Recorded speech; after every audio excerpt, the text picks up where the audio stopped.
Good afternoon everyone. তো আমরা নতুন করে একটা পাইপ ঢুকাতে চলে এসেছি। অলরেডি কাজটা আমাদের কমপ্লিট হয়ে গেছে, দেখতে পাচ্ছেন।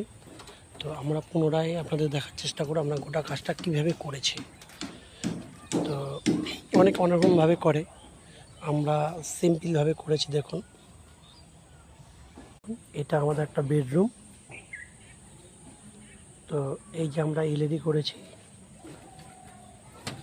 এখানে হলটা বড়োর জন্য তার জন্য 6খানা এলইডি করেছি। এই দেখতে পাচ্ছেন, এই সাইডে আমাদের এসি ডিমান্ড করবে কাস্টমার।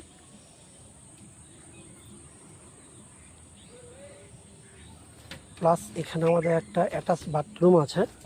তো অ্যাটাচ বাথরুমের জন্য আমরা এটার জন্য এক্সট্রা করে পাইপ ফেলেছি।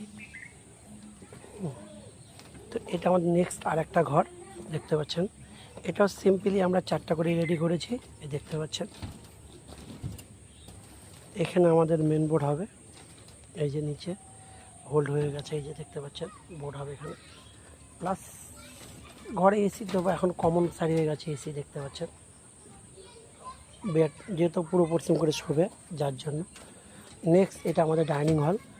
ডাইনিং হলে আমরা 6টা করেছি এলইডি, 6টালে মিডলে একটা ফ্যান ইউজ করেছি।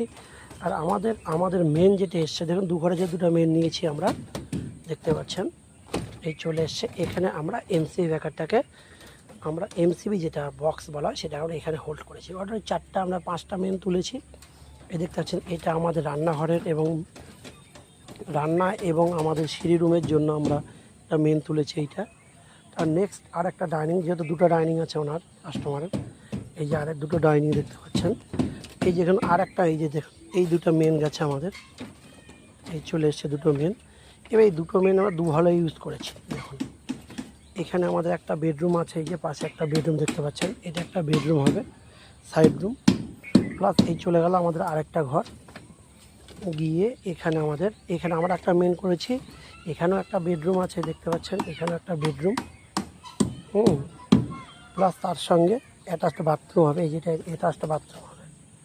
তো অ্যাটাচ বাথরুমের জন্য আমরা পাইপ ফেলেছি, দেখতে পাচ্ছেন। তো কাজটা কেমন হয়েছে একটু কমেন্ট করে জানাবেন। 22 স্কোয়ার ফিট বাড়িটা দেখুন। তো আজকে খুব রৌদ্র ছিল, গরম ছিল প্রচণ্ড। তো এই ঘরের মধ্যে কাজটা করেছি আমরা। সিম্পল পাইপ আমরা মোটামুটি লাগিয়েছি আপনার 11.5 কিলো, আর এদিকে হচ্ছে আপনার হাফ ইঞ্চি 11.5 কিলো, আর 3/8টা ইউজ করেছি আমরা 6 কিলো। এই মোটামুটি আপনার প্রায় সামথিং 18 কিলো 19 কিলো পাইপের মধ্যে কাজটা